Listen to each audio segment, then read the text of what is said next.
You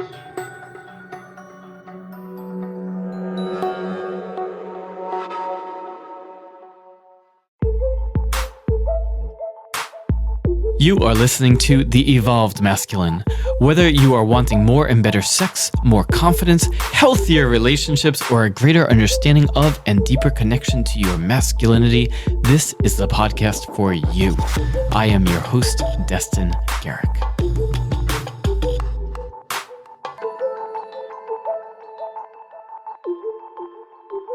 Welcome, everyone. This is Destin Gerek. I'm recording this on January 2nd of 2020, so Happy New Year. Though by the time you're listening to this, it might be quite some time later. We are entering into the 20s. Some people are starting to make the references back to the roaring 20s, but I want to say, while we may be inspired by the past, we don't need to be reverting to the past. It's about integrating and moving forward together. So rather than once more referring to this as the roaring 20s, I invite you to join me and a push that myself and some others are really trying to make, and refer to this as the soaring 20s. It is time for us to soar. You've been doing the work. You've been listening to this podcast. You've been on your own personal and spiritual developmental path and journey, committed to your own path of evolution. It is time to soar, to reach in and form right relationship with your power. Own that power. Integrate it with your heart, your compassion, your empathy, your desire to understand yourself and others. Your connection to source, spirit, universe, God, however you prefer to refer to it, be fully integrated, and let's soar. Be the man you're here to be. Rise up, step up, be inspired by the ever-increasing wave of empowered women to be more. Be more of what you know and I know we're both capable of being. So with that, I'm joined today by Stefanos Sifandos, who I happened to meet initially somewhat randomly in a gym. Well, looking at him is probably not that random for him, but a very well-built man, and clearly spends more time in a gym than I do. But turns out we have a lot in common.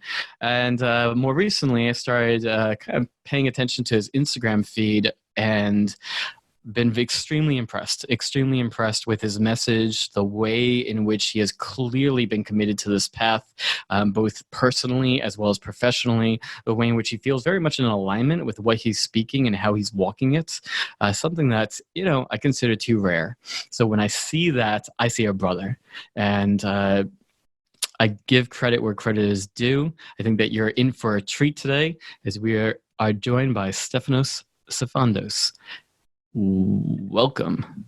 Oh, thank you for having me, Destin. It's a kind introduction. I appreciate it, my friend. Yeah, so first of all, how do I pronounce your first name? I think you did a good job, Stefanos. Okay, wasn't sure where the accent was. Stefanos it is. That was good. So you're calling in from Perth in Western Australia, yeah? I am. I live in the US, though. I live in beautiful California, moving to Austin, Texas, though. But I'm visiting here, friends and family. Every time I'm back in Australia, my Australian accent gets more twangy, just comes on more because I'm surrounded by the Australians here, and I just can't help it. It's like when you go to another country, you start picking up the customs, or I'll pick up the customs again here of my Australian accent. So I'm hoping your audience can understand me. Yeah, man, I'm originally from New York, and I've been out in California for 20 years now. So yeah. I've lost a lot of it, but put me back out there, or me spending time with my family, and boom, it starts to come out. You're back to your roots, right? It begs the question. I wonder, do we ever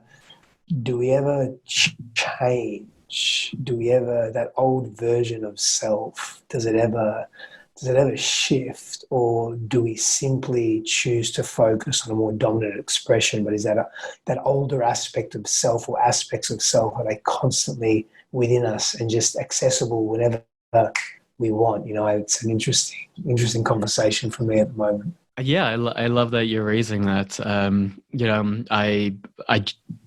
my own book is coming out in a few days. Again, by the time Yeah, you listen, congratulations. thank you. It'll be out, and Love it. so I spent a lot of time in that writing process, in deep Mm, reflection, and mm, around these different major segments of my life, and how, mm, particularly when I was going through a major transformation in my life, and the intentional transformations into what I mm. call my erotic rock star persona and era, and then into that ending into the evolved masculine era. uh, I felt like I let the previous version of me die off and or killed it. But then but then in writing this book, it felt like maybe I did for a time, but this is my time of integration. All of these different parts of me are like coming back together, uh, so that they're accessible, they're in there. And that dying off or killing off, I think to a certain degree, is a certain form of repression, actually.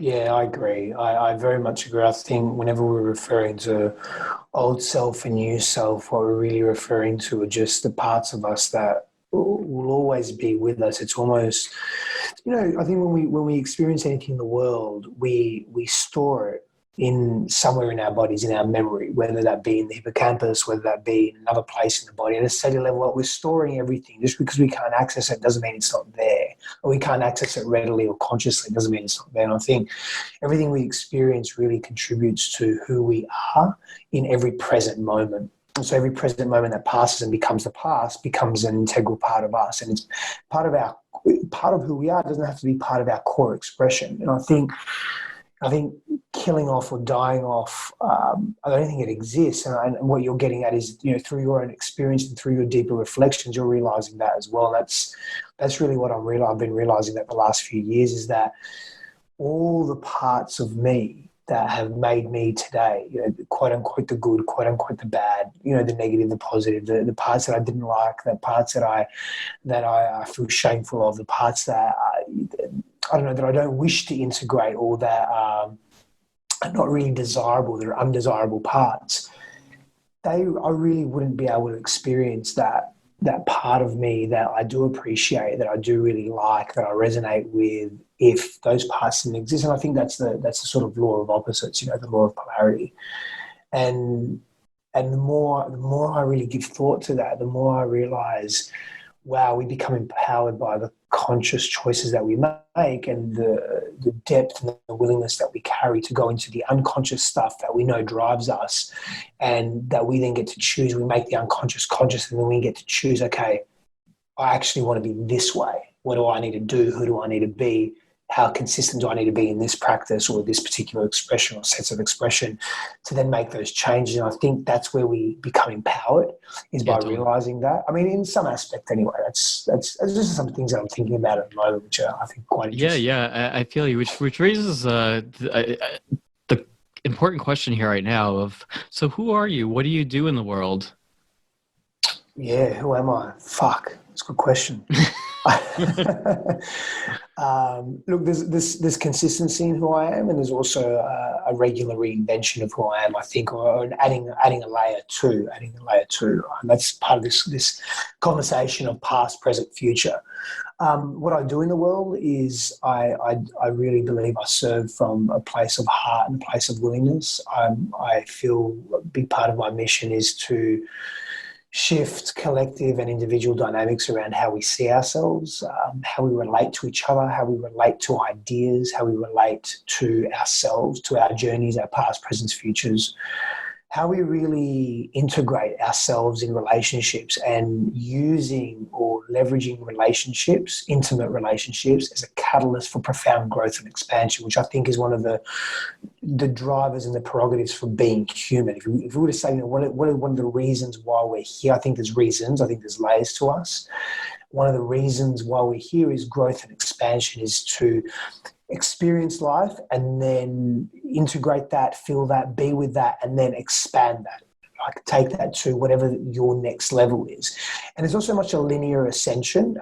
It's a little bit different to that. We can use that as a more simple way of understanding us, but it's more literally this universal, just this expansion, right? And so it's filling ourselves up. And so why I'm here and what I do in the world is really assist people in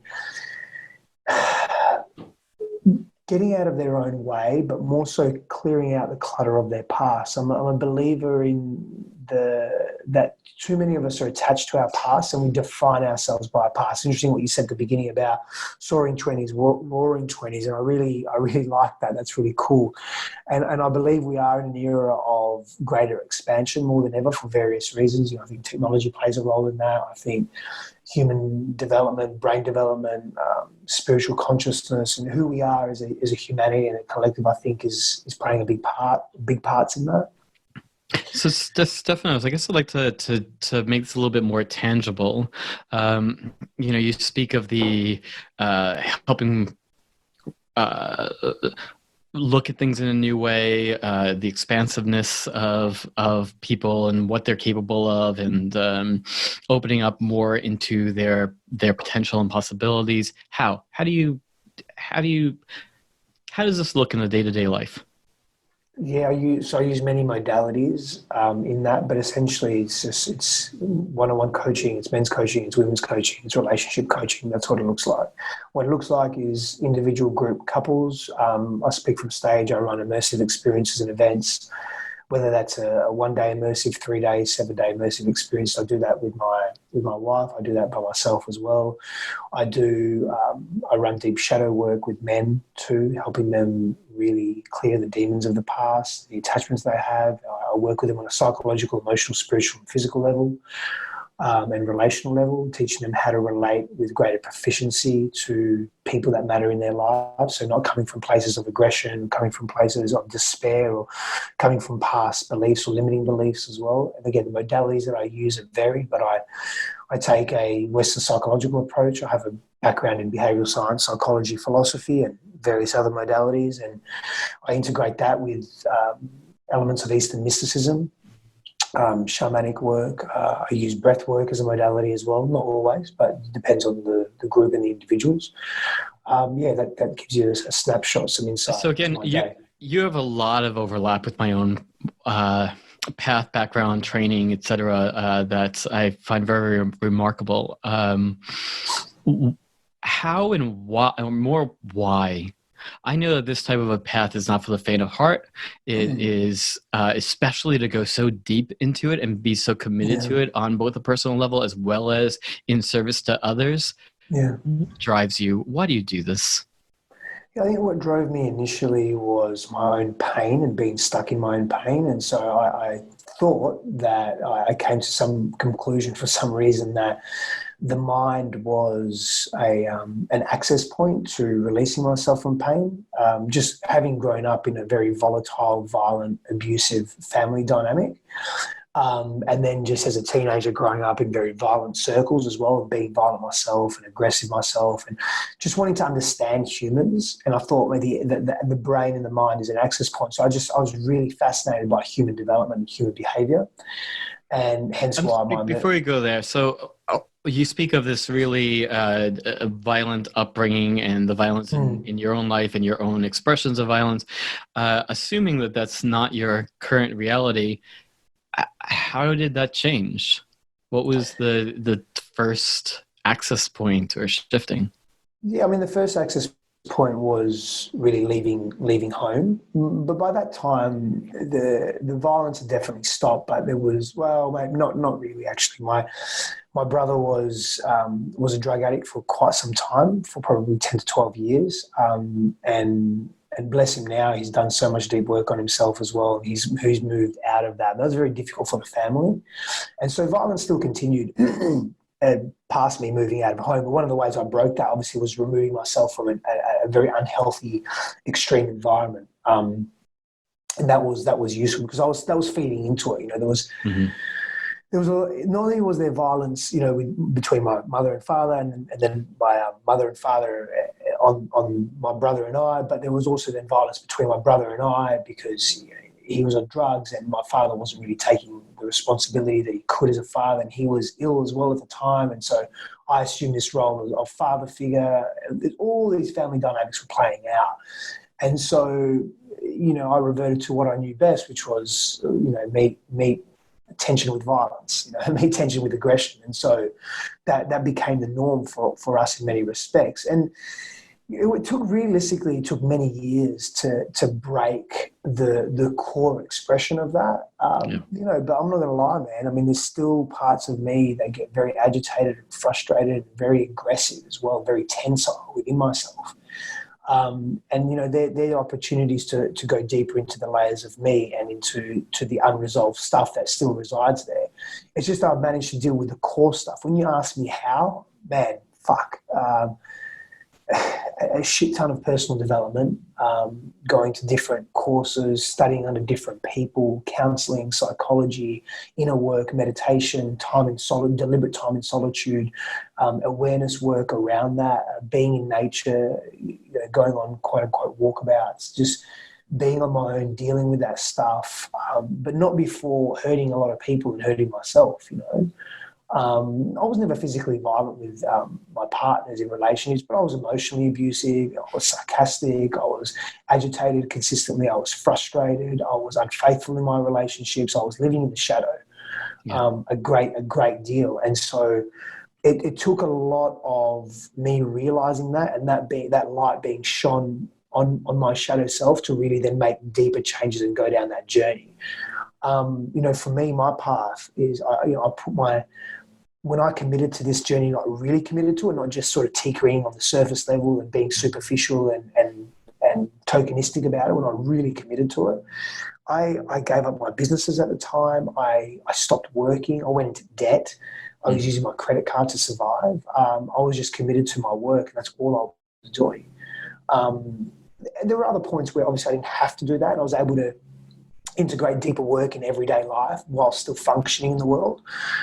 But really, when I made that first initial commitment a number of years ago, I went all in on that. And so not everyone has to do that. That's just my path. But I learned a great deal. How long ago was that? About 6 years ago. Oh, okay, great. Yeah. About 6 years ago. Yeah, wonderful. It is my hope and belief that more and more men are waking up to that, being willing to do that level of introspection and commit to the deep work. I've been doing work around men, masculinity, sexuality. Well, sexuality work for over 20 years, but particularly around men for 11, I think now. And the past few years, I mean, it's spiked. The level of activity, interest, other people, other professionals rising up to do this type of work it's ballooned. It grew so much compared to a decade ago, there were so many of these conversations that I was trying to have that I felt like I was talking to a brick wall, and now it's all around me. Yeah. There's definitely a movement, particularly in men's work, around just growing our sense of awareness around who we are and what we're capable of and our potential. And a great deal, I mean, we hear a lot about toxic masculinity and so forth, but there's really a great deal of movement around positive masculine psychology as well, and positive men's work, healthy men's work, and people are willing to shift and change some of the old paradigms. We're coming from a place of, much of our generation and even the generation before me is coming from a place of having fathers that were absent and disconnected and unavailable in various ways, whether it was physical, emotional, spiritual, whatever. And so we're seeing older men in their 50s, 60s, 70s that are uninitiated men. They're not men that have gone through healthy rites of passage by other men and in their community, and they haven't been socialized in that way, and they're looking for guidance too. And so we're seeing a massive movement in men's work, that's for sure. And I think, back to what I was saying earlier, because I want to tie a bow on that, is I immersed myself for a number of years and really sort of shut out the world without shutting out the world, and went through all the processes, the feelings of suicide and the contemplation of what does my life mean, and really going deep in all that. And we don't have to do that to feel freedom within ourselves. There are other ways to do that, having regular daily practice. I just want to make that very clear to people that it's accessible for every man. You don't think you have to negate all your responsibilities and give up your family and lose your life and disappear in the mountains for 25 years. It doesn't. I thought that was once the case, and I wanted to be a monk. I wanted to disappear and do that. But I realized that wasn't my path, and I want to make more of an impact in the world as opposed to being separated from it. Yeah. And also discover myself in relation to this world that so many of us live in as well. And if I want to disappear to the mountains, I can, but from a more healthier place, not from a place of running away.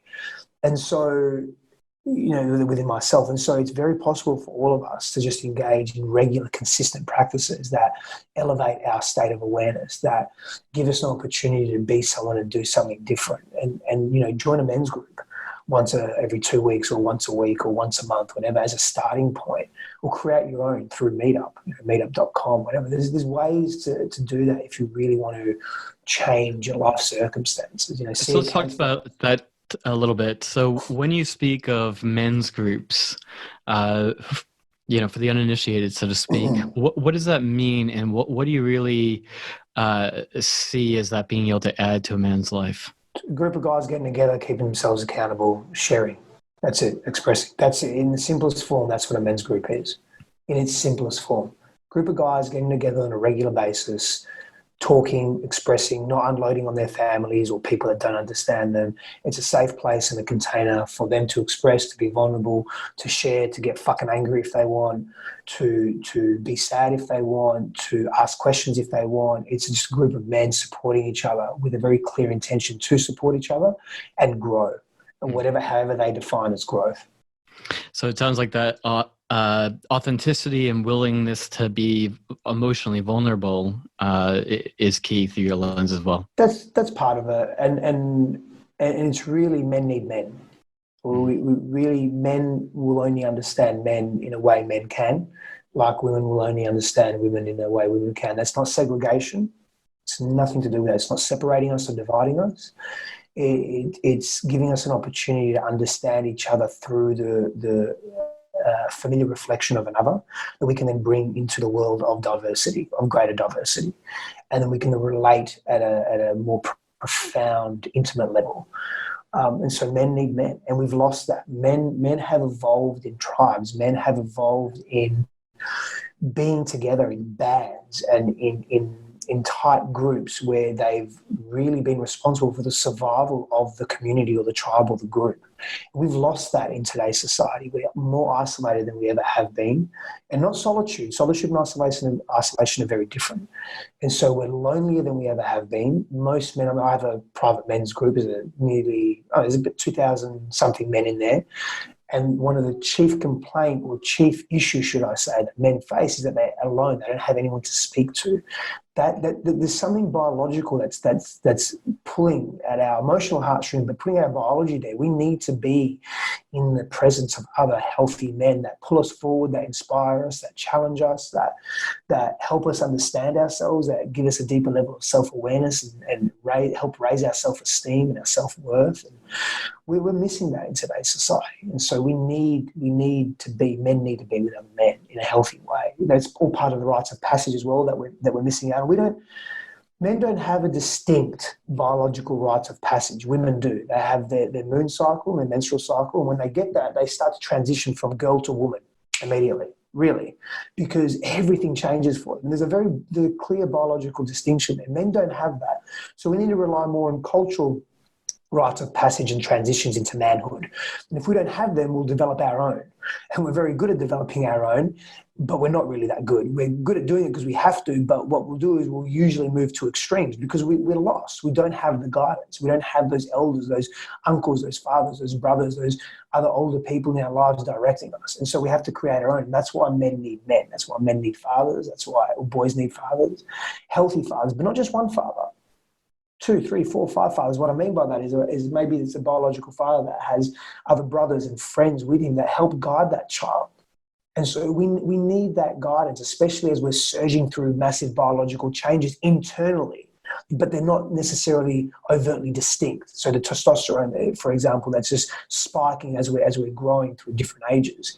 We need that guidance because that affects our behavior, and we need to be regulated, so to speak. Well, what do you say then about the, like, a lot of the guidance that young men get isn't necessarily healthy guidance. You know, it is the misperceptions and wounds and, you know, toxic components that are being passed down generation to generation as well.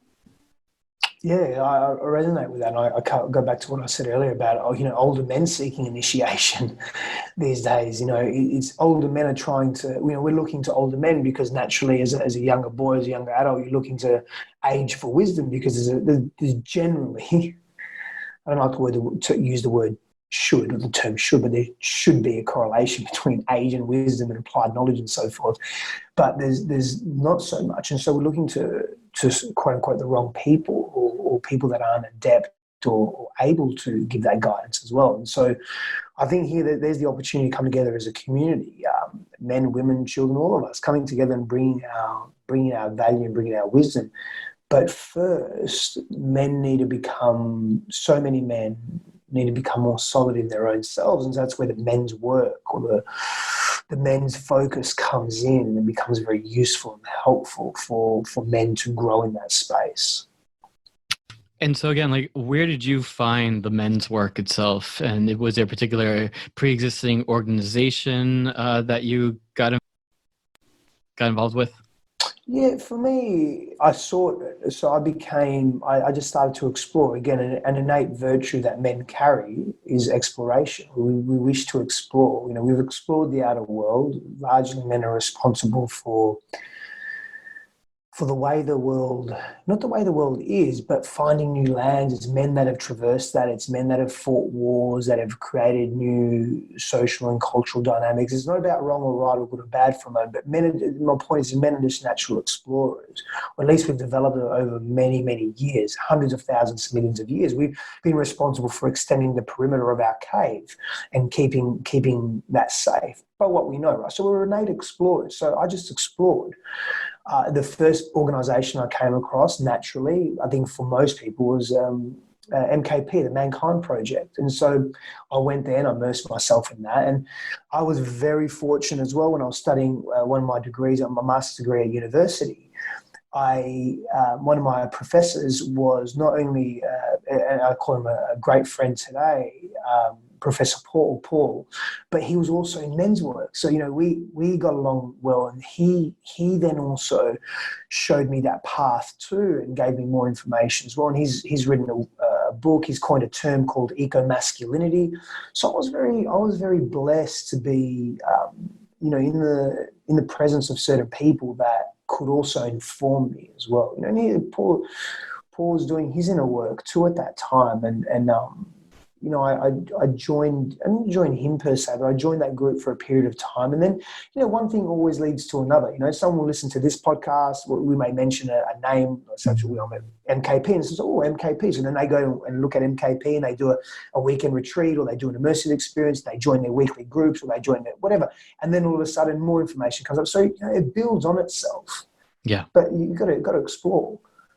Wonderful. And so I know that Mankind Project does a lot of focus on that shadow work, like working with it does. those darker aspects of men and how to integrate them or move through them. The unseen, repressed aspects of self. Yeah. And so you've brought that into your own work, it sounds like. I was bringing that into my own work well before then because of I was studying psychology and at university and really having a keen interest in that. And that reinforced it in a different way as well. And then I spent a lot of time working individually with counselors and psychologists, spiritual healers and so forth. And that exposed me to other modalities as well, of looking at, okay, what are the parts of the psyche that we repress and how do we bring them out into the light? And what does that mean for this sense of wholeness that we're attempting to create in our world? Because we naturally would feel better if we're whole as opposed to feeling fractured and quote unquote broken. So yeah, MKP really assisted in helping me see the power of a group dynamic and being witnessed by other men, and really removing the veils of shame and guilt and repressed shame and guilt as well. So that was a very interesting initiation into deeper men's group work. Yeah. That sounds fantastic. I have a professional relationship with Boyson Hodges, the communications director of MKP, of Mankind Project. So I just got a testimonial blurb from him about my book, and we've been in conversation as well. Over the years, I've had quite a few men come through my various programs who have been involved with Mankind Project, including people who are held leadership positions within MKP. So I have not personally done their work, but everything that I know about them has been very, very positive. Yeah. It's man, they've got a large following. They've been around for a long time. They're doing great things. Are they perfect in how they execute? I think it's a matter of opinion. Sure. Are they perfect in their I consider programs? that anything and everything, including myself. So absolutely. So another thing that I know is that you refer to yourself as an advocate and proponent of sacred union.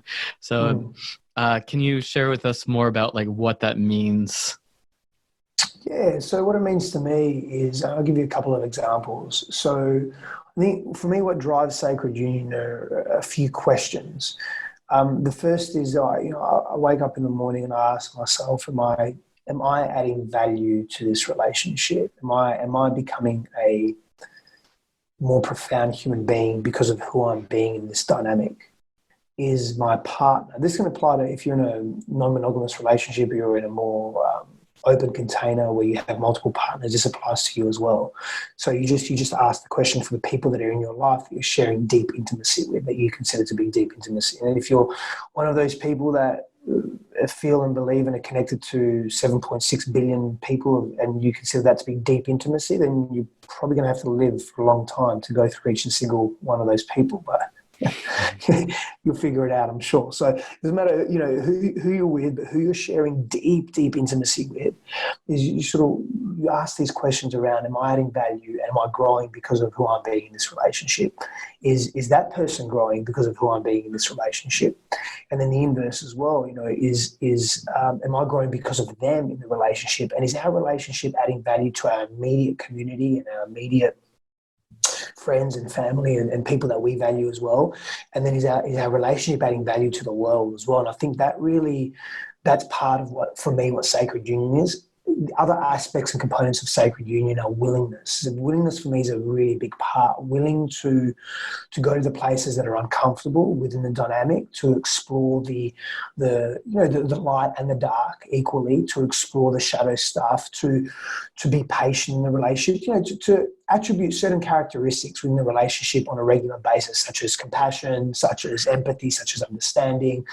But importantly as well, to see that much of our behavior is driven by the past and is driven by unconscious means. And it's not necessarily that person right there in the present that's actually, it's not really them, it's aspects of the past. Because when we're pushed to our edge and we're pushed to a place where we're very uncomfortable, we feel unsafe, which often happens in relationship. That's one of for me, I really look at Harville Hendricks and how he defines relationships and the value and the one of the purposes of relationships is that, and I'm probably paraphrasing here a bit, but essentially adult relationships, adult intimate romantic relationships are reflections of our parental or primary caregiver relationships. And we will seek to fulfill what we didn't fulfill, and we will seek to understand what we couldn't understand, and what needs healing, both consciously and unconsciously, what we received and didn't receive during our developmental years. And we seem to replicate that in our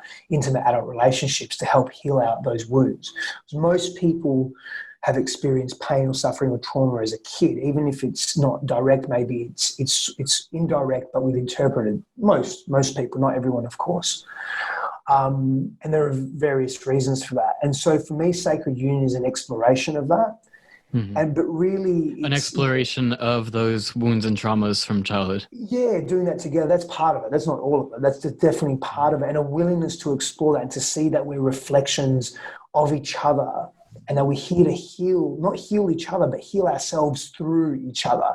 And the intimate romantic partnership, because we share so much depth, is one of those relationships that can really bring that out in us. Yeah. And also the analogy I use now, I'm looking, and you can probably see actually the reflection. There's grey sky here and there's some blue sky as well. And people are thinking in sacred union. And let me come back before I give this analogy. What we find is in most relationships, I feel most relationships end prematurely. And what I mean by prematurely is before the lessons and the wisdom is really gained in the relationship, before we can get a chance to grow and break old habits of the past and coping strategies that don't serve us anymore. Mm-hmm. And we do that because we come from fear. We feel unsafe and we think, well, this person's not for me. Let me end the relationship. Instead of looking a little bit deeper and saying, what's my role here? Where am I coming from? What are my unconscious drivers? What are my unconscious behaviors? And how are they showing up? And how can I be different to elicit a different response from them? So most of us don't go there. I know in my life, I ended relationships prematurely. Now, I'm not saying that those relationships are meant to stay forever. Some are not, reason, season, lifetime. However, I do believe we end them prematurely. I think what sacred union does is, as we look at the sky and we look at the grey clouds, but we know that there's blue sky beyond that. We just have to weather the storm, and we have to see, well, what's causing the grey clouds and the rain and the thunder, and can we weather it out? And what's the value in doing so? And of course, this won't apply to everyone because sometimes. So I was going to say I want to be a counter voice there, because in my own life path, I had the opposite problem in that. So I'm going to revert back to what I said. I tended to be in relationships for too long, completely get long that. Beyond the point where they were toxic for both of us. And so that's a wounding. I lack tools, right? I lack tools on what to do or how to move through. That pain. And so what I recommend is something that I do regularly, and in my relationship that we do regularly, is that we have external help. And so again, some relationships need to end. Most relationships need to come to a finality and a conclusion where two people go their separate ways. I think there's a premature ending where the lessons aren't grasped and we're just taking the old baggage into the next relationship. Same shit, different person.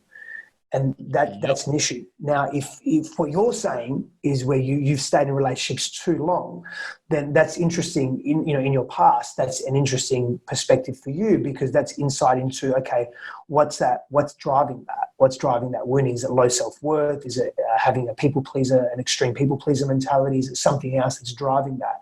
Oh, no, it was definitely both of those things. Yeah. There may have been other factors also, but absolutely nailed it right out the gate on that one. But I was the same, Destin. I was the same, man. I stayed in relationships way past the use by date without making any changes. And my point is that even if I considered that relationship sacred union, let's just say, which I didn't, but let's just say I did, and I looked at that and I said, okay, what am I meant to learn here? How can I grow? How can my partner grow? How can I, as a man, how can I facilitate some leadership here of myself, sovereign leadership, and of the relationship? And I really feel if I'd done that from a place of integrity and authenticity, the relationship would have ended a lot earlier. So sacred union isn't a forever thing. Sacred union is a commitment to being a particular way until you both, in a very mature, evolved way, or elevated way, know that, okay, this relationship isn't for us anymore. And what you'll tend to find is there'll be that conscious uncoupling as opposed to this fucking distressing, very not amicable separation, which so many of my past relationships were very not amicable. Likewise, it was, I'm in a very different part of life now, but it was the same pattern again and again in that regards. I wrote about this in the book as well, the sense of feeling like I was with the same woman again and again, just with a different face. Yes. And the same problems arising, just with slightly different flavors. And then ultimately recognizing, I'm the common denominator here. I can blame her, and if she wasn't this way or that way, or if she could but like she wasn't in my last relationship with the one before. Yeah. Yeah, I've been there, brother. I agree with you, man. I was that person too. And it takes a lot to check the ego and say, not maybe, but actually, this is me. I am the common denominator. And I think that's part of sacred union for me is being willing to look at oneself and check the ego and just do that deeper inner work, past, present, future work, whatever that looks like. But So how does that relate to the men who are single, who don't have a partner, or maybe even have a hard time like finding a partner? Yeah, well, depending on if they're looking or not looking for a partner, I'll address it from that perspective. Nothing needs to stop you from bettering yourself as a man or as a human being. I mean, you don't have to be in a partnership to better yourself as a human being. I hold a belief that intimate partnership is a fast track way to growth and evolution. I think because of the intensity that it can bring up and the stuff the discomfort that a relationship can bring up, but also the immense comfort as well, and the joy that it can bring up too, which is another reflection point. But you don't need that. I did a great deal of work not being in a relationship, being single, and not wanting to be in a relationship either. Often for me, when I've wanted to be in a relationship, I've made that decision, and I've conscious decision, whether it be in a meditation or whether it be just on deeper reflection, and I've just then moved in the relationship. But when I haven't wanted to be in a relationship, I wasn't in a relationship. So I was very clear on those decisions and saying, no, I'm not going to be in a relationship and I don't want to be, and these are the reasons why, and I'm going to explore this. I wasn't just not being in a relationship because I was scared to be hurt or scared to hurt others, and I was just hiding in fear and not doing any reflective work. I was active. And so you can still do that work. Join a men's group, talk with close friends, engage a professional or a coach, whether it be a psychologist or a counselor, explore the chasms of your psyche, understand yourself, be in solitude, go on retreats, go on adventure hikes or adventure journey, get to know yourself with intention, have a regular daily practice, whatever that is for you, whether that's meditation, whether that's reading 20 pages of a book, whether that's having weekly meetups with friends where you discuss the week and you discuss issues that you had, or you have someone you can speak to. You don't contain your pain inside. Maybe it's a writing practice. Whatever it is, you can evolve yourself and grow. You don't need a partner to do that. So the healthier you are, because unresolved unconscious wounding attracts unresolved unconscious wounding. And so the clearer you are about yourself, the clearer the people are going to be in your environment, and the more you're going to attract of that which you are, which is clarity. And so you don't need a partner to grow in that way. So I love how you expressed all of that. I think that I relate to sacred union on two levels. First of all, are you hearing all that background noise? From you or from me? On my side. Yeah, a little bit. It's like a siren or something, or maybe I'm a little bit, not really. It's not too bad. Okay, great. So yeah, I can hear you clearly. It's a leaf blower outside. That it sounds, that makes sense. So I relate to sacred union on two levels. There's the individual relationship, but then there's sort of this meta level. Like, I feel like I have been in a sacred relationship to woman, capital W, and the feminine, capital F, throughout my life. She has shown up in many different faces and bodies over the years, but I have been in this ongoing journey of my relationship to her, and through her, my relationship to myself. And so there are ways in which, like, I can't ever, at least in my own journey, I can't ever fully separate them. Even when I'm off on my own and in my own, I have been in my own personal journey, unattached or not in relationship or even not taking on lovers, there's still this element of I have a relationship to her in the same way I have a relationship to my breath, same relationship, the way I have a relationship to the universe or God. Like it's a relationship to existing in this life. There's on one level, it's like there's no escaping from that. I have that. Does that make sense? Makes perfect sense. For me, my brother, and what I didn't mentioned earlier is that sacred union commences within self. And so there's a merging and a wholeness that we're integrating, or a sense, at least a sense of wholeness that we're integrating within ourselves. And I call that contrast dynamics. Some people, call it masculine, feminine, but it's just essentially harmonizing and making whole, or at least the perception, the feeling, and the connection to wholeness within oneself first.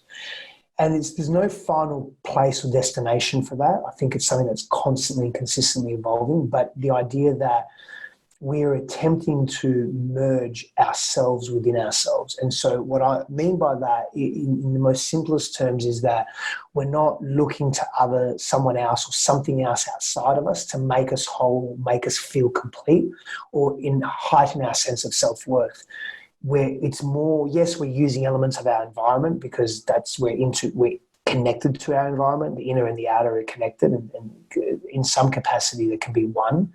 However, the idea is to be more integrated within self before we look to someone else to make us whole. I don't think that's healthy. So I resonate, if I'm hearing what you're saying correctly, I really resonate with what you're saying, where there's this sacred relationship or union that we have with all these elements that matter to us in our outside world, but they're within first.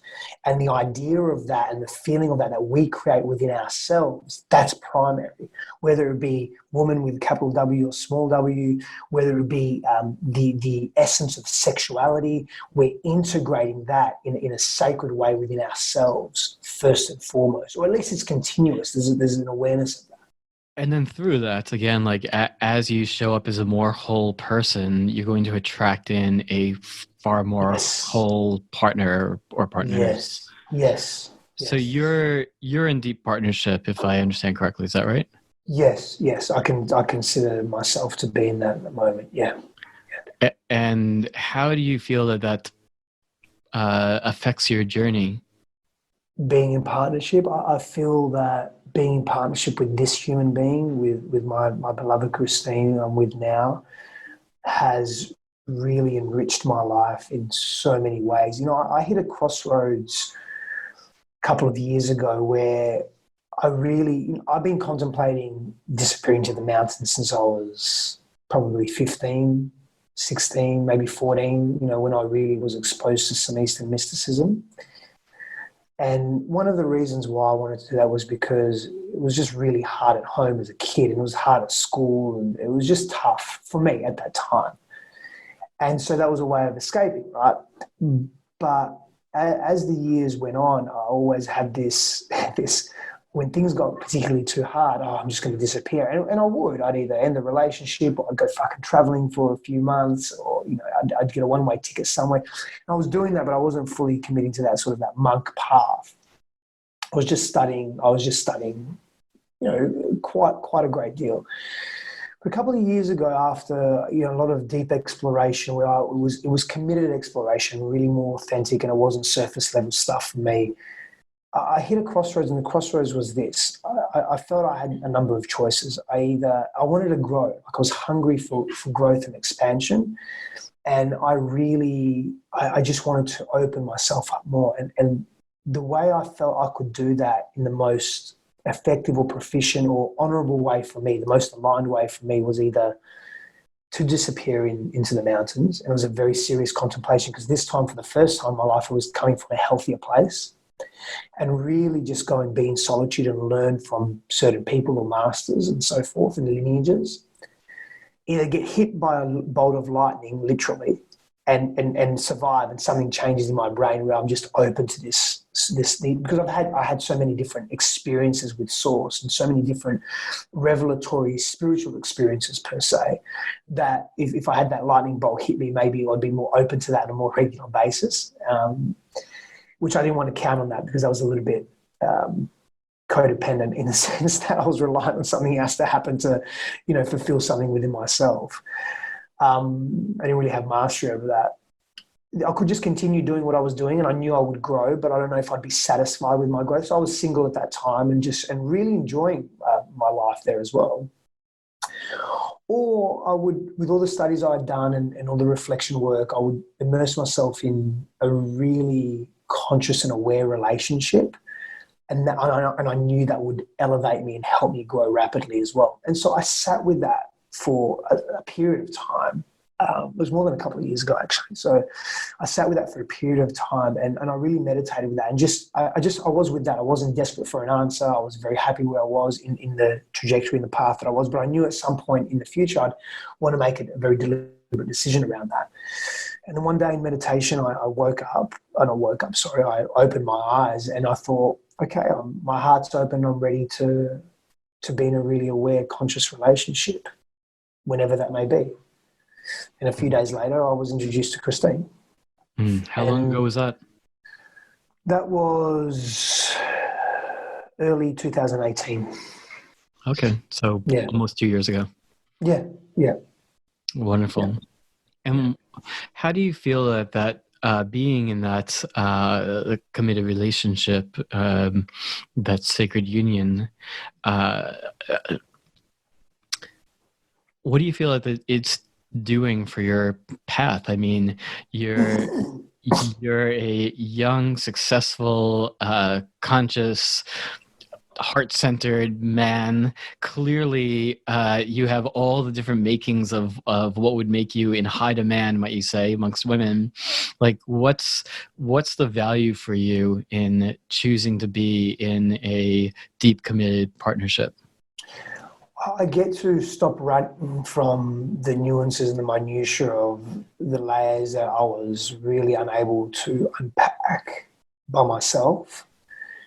And I get to really experience a sense of freedom in commitment. And that's a really difficult thing to explain and understand. But for me, it's come from a place of I was so commitment phobic for most of my life.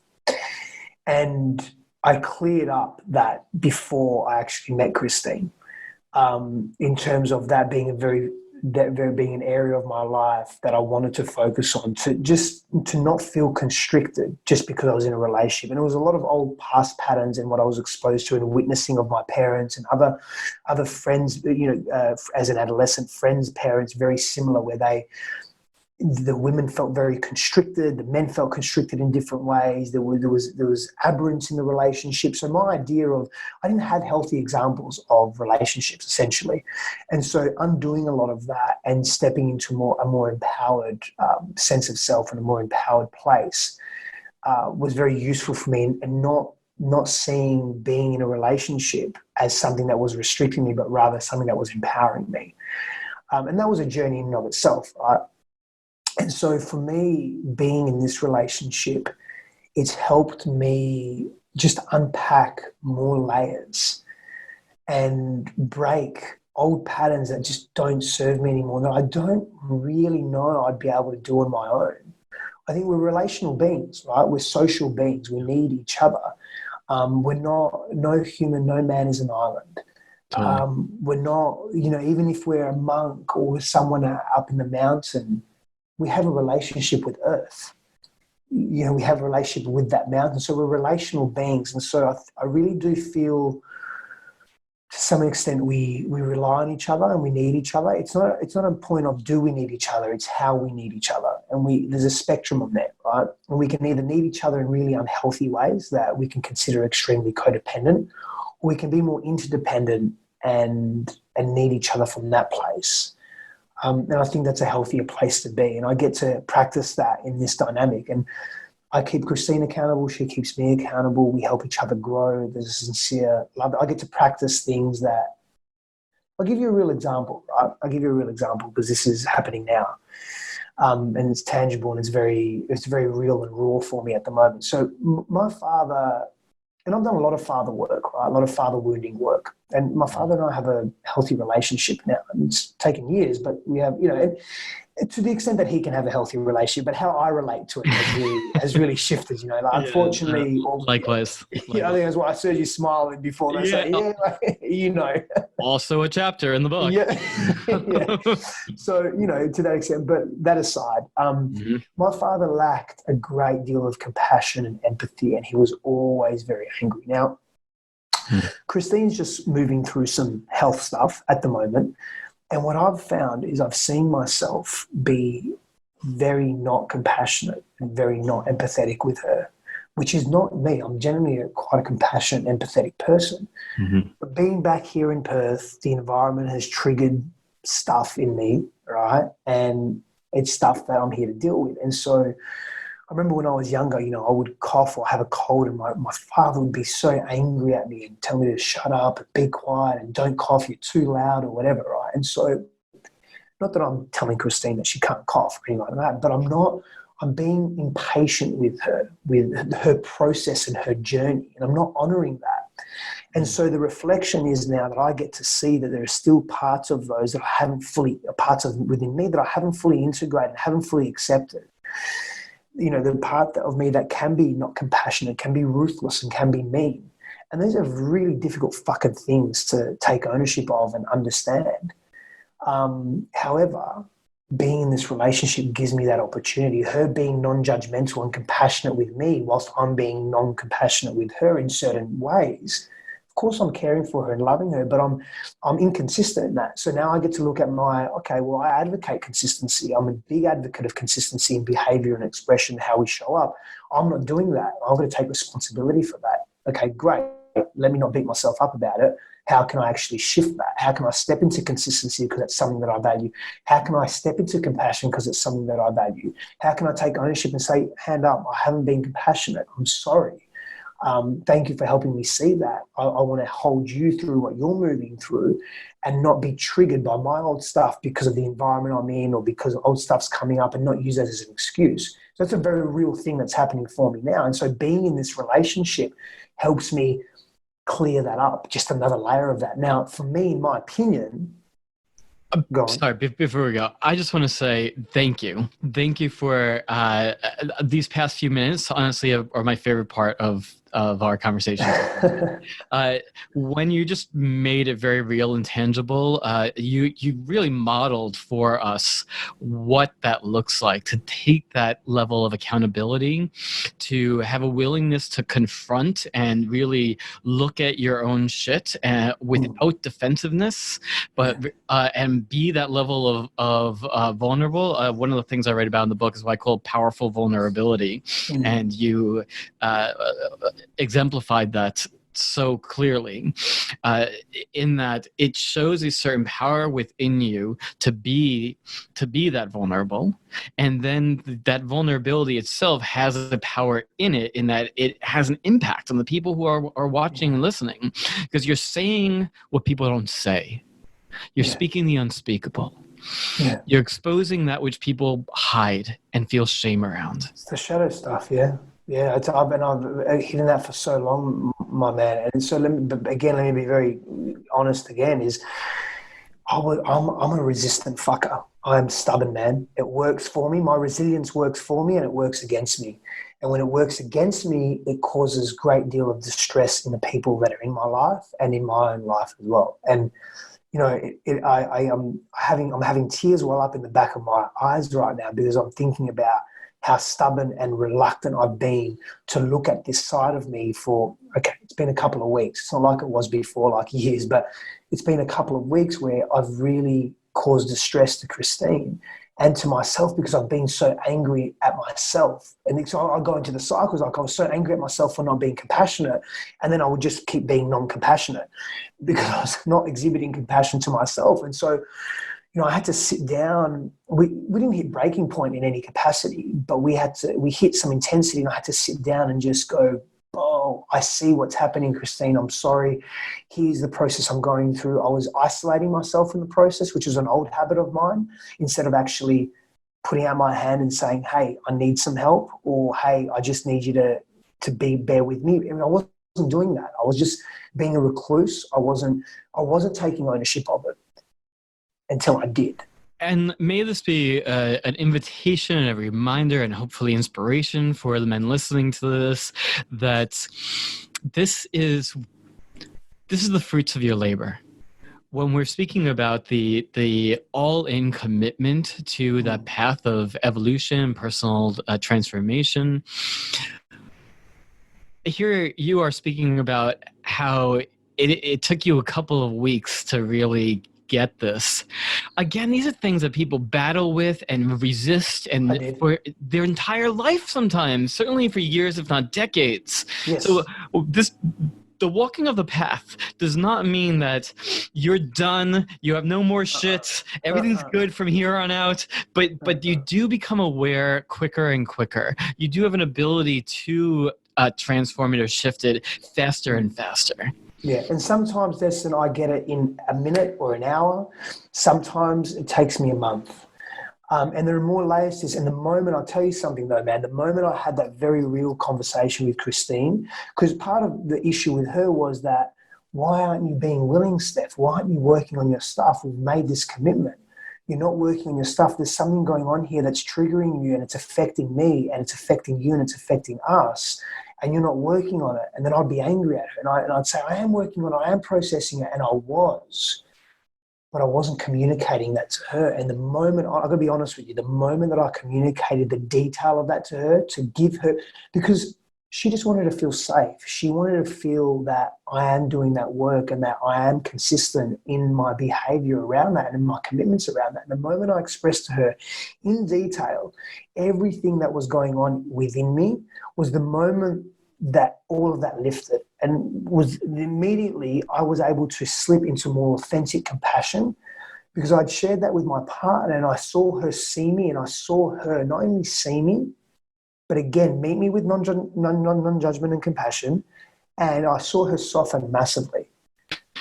And that So was there's two things I've noticed. First of all, that's huge. You know what you just described. You know that rather than just feel like you've got to do this all on your own, you just got to like shut up and do that inner work, and then like when you've got it all figured out, then you can talk to her about it maybe. Yep.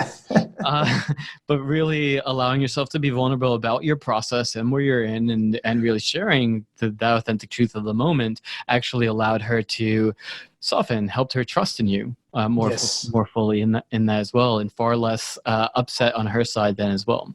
Yep. The other thing I took note of, though, is also an example, though, of the quality of the woman that you are with and that you attracted, because you've been so committed to this path. The woman at your side as well, she can have that kind of conversation with you. Yep. Big part of it. Yeah. So big part of it. Massive commendation to her. Yeah, because I wouldn't be able to, if I had a partner that hadn't done her inner work, that wasn't so massively triggered to the point where she was reactive, not responsive, which is another part of, for me, in my opinion, conscious relationships, where we're more responsive as opposed to reactive. So we're coming more from the present as opposed to the past. I wouldn't have been able to get there either. So a big part of that, and that's the relational aspect, is because of her as well, and her role and how she chose to show up. Yeah, awesome. So I've been with my wife now for about 6 years, I think, and married for a bit over 2. Thank you. And known each other for 16 now. Wow. And I'm with her. I'm committed to her. I'm married to her because she makes me a better man. Yeah. The longer I'm with her, the better that I am. I'm inspired to continuously work on myself and to be a better man. I'm able to have these types of conversations like what you just described in a way that I was never able to successfully have in previous relationships, without it automatically going into defensiveness or pointing fingers or blaming. And again, it's not like none of that has ever shown up in our relationship. It has. Of course. Old patterns. But we are also both committed to not let that rule us. I get that. I hear that, man. That's really honorable and admirable and very inspiring as well. I say that often, like Christine, for me, she's my muse, you know. She's not the only thing that's a muse in my life, but she's my primary muse. She really inspires me at such deep levels, and just makes me I feel a more profound human being on this planet. And from the time that I've known her to now, I know I'm noticeably a far more remarkable human being because of the dynamic that we're in, because of how she chooses to show up.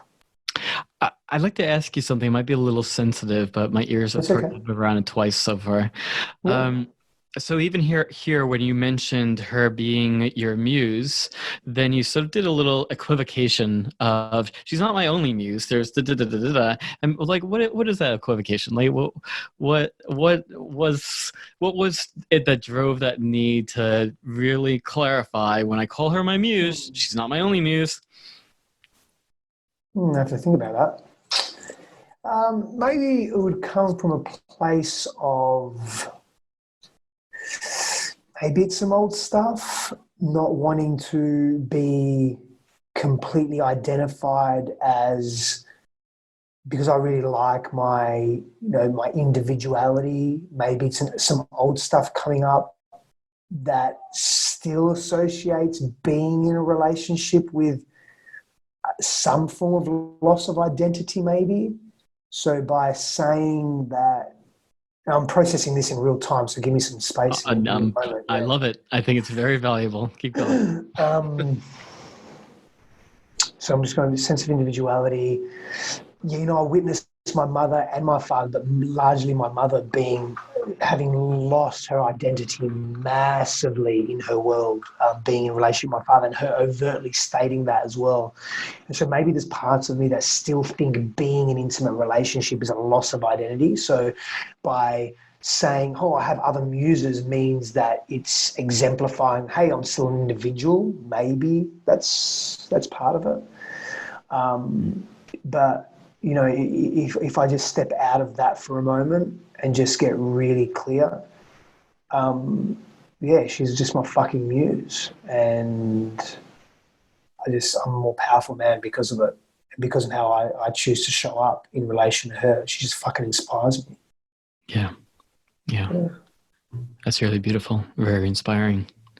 And again, thank you for sharing that process with us. I think that these moments of that level of present-based authenticity is where you shared the deepest value with our listeners today, and with me personally as well.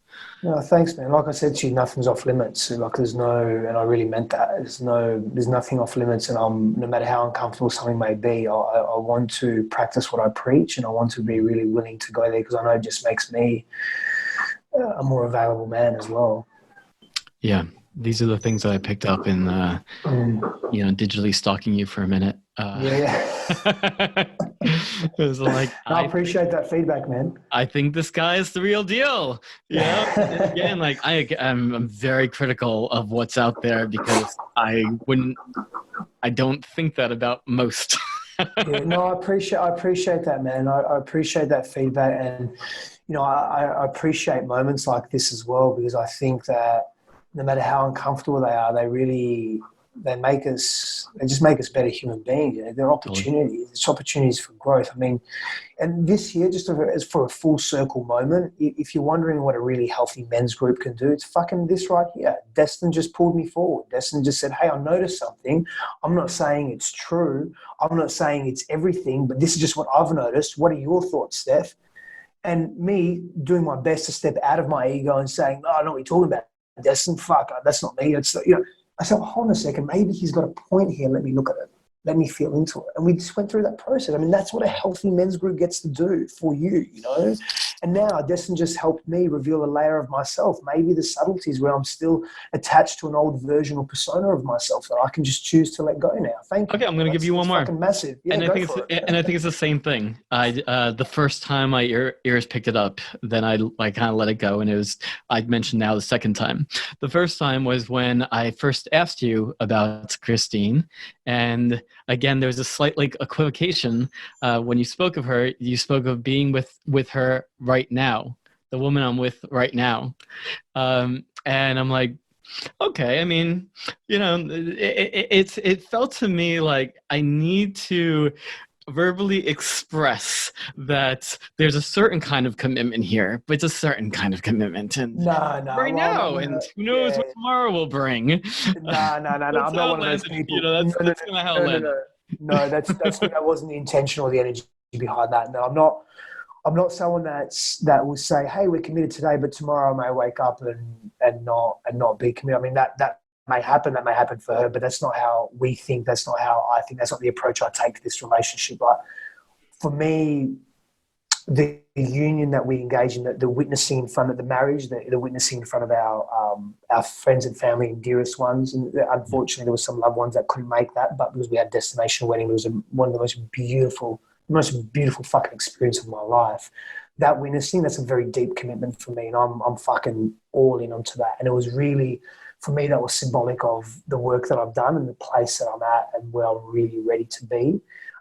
Sure, maybe I saw some gorgeous pictures of that, which is why I was actually a little surprised when I kind of heard something in the way that I'm not. I don't come from that place. It's definitely not a place that I come from. I've explored that, and I can be so sure about that because I've really explored that within myself. And Christine and I have had very open conversations about we're choosing to really be committed to each other. I mean, this is, we have arguments about who's going to die first. Like I said, you're definitely going to die before me. I'm going to outlive you, so you need to do more things. We have joking things like that, and she'll say, "No, you're going to die first because you're too intense in the things that you do." So we have laughed about that, right? So, we're very clear on. Have you seen that movie Bicentennial Man? Robin Williams? No, I was going to say it's Robin Williams. So yeah, fucking beautiful movie. It's such a beautiful movie for so many reasons. But the ends. I can't spoil it.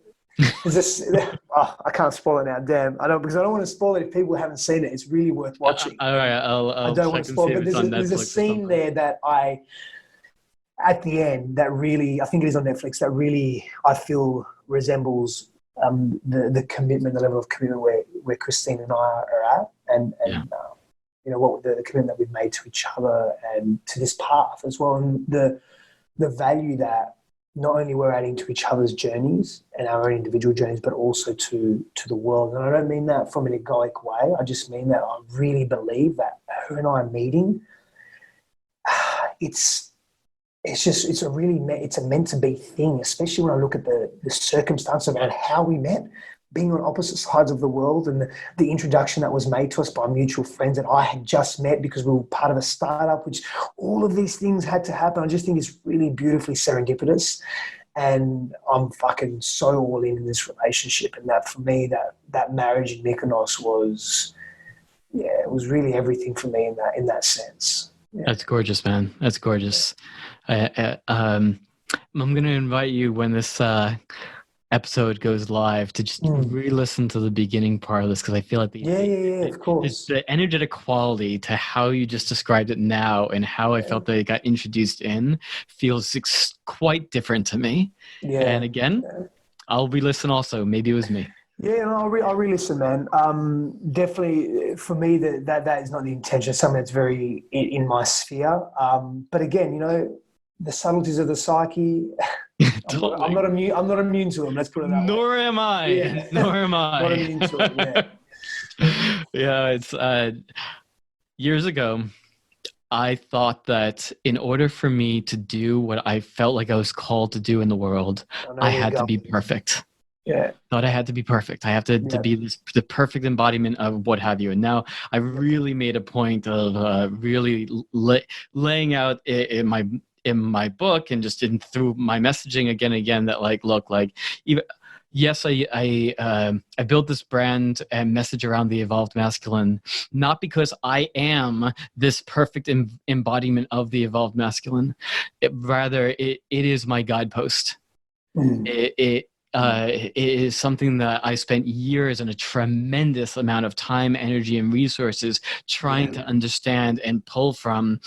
And now it helps me. It helps me be a better and better man. And I find a lot of other men find it very valuable too. So here, may it be a guidepost for you as well. Take what serves you, leave behind what doesn't. Yep, I completely resonate with that. And it's way less stressful to me than when I thought I had to be perfect all the time. Definitely don't need to be perfect. That's been a tough lesson for me in my life is having, and I know where a lot of that comes from. And just to make a connection for the viewers is because my father was so hard on me as a child, demanding perfection, but not even demanding perfection, more so never happy and never satisfied. Almost the inverse of that, which made me believe I made that mean that I have to be perfect. But you know what? You're never going to satisfy someone or something that just hasn't got a capacity to love themselves either. And so I learned that the in a painful way, but that self-worth piece, a big part of that is tied to, hey, I don't need to be perfect. I just don't, I really don't. And there's actually this beautiful perfection in imperfection. Totally. Yeah. Totally. So do you have any last words that you want to share with our audience?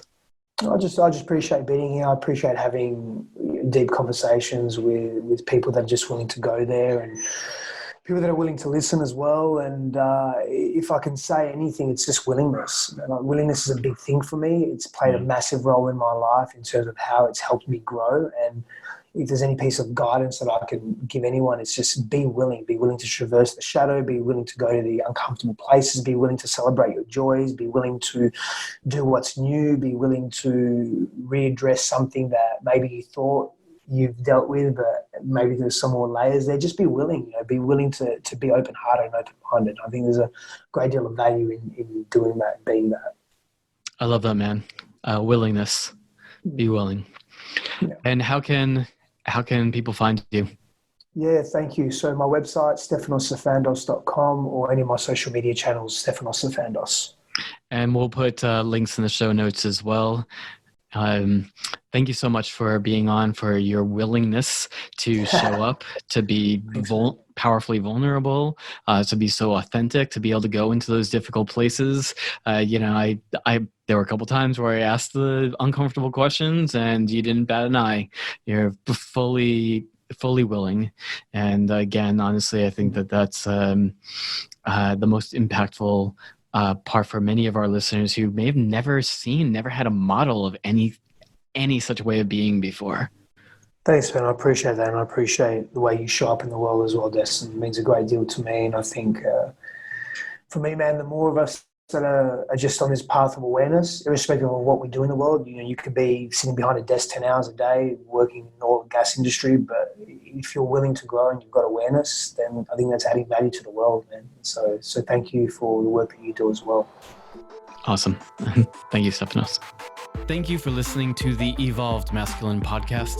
If you liked what you heard, please be sure to subscribe, give us a 5-star rating, and leave a comment to help other men discover this show and help the Evolved Masculine movement spread. It really does help. I want you to do more than simply consume content, but rather to embody a new way of being and radically transform your life for the better. Join us in the Evolved Masculine membership community, a brotherhood of men who are committed to being the best men that we can be. Crystallize a vision of your most evolved masculine self and implement the tools to take him out of the idea realm and begin embodying him now. Reprogram your sexuality and deepen your understanding of women and the feminine. Learn more and join us at evolvedmasculine.com/membership. I believe in you.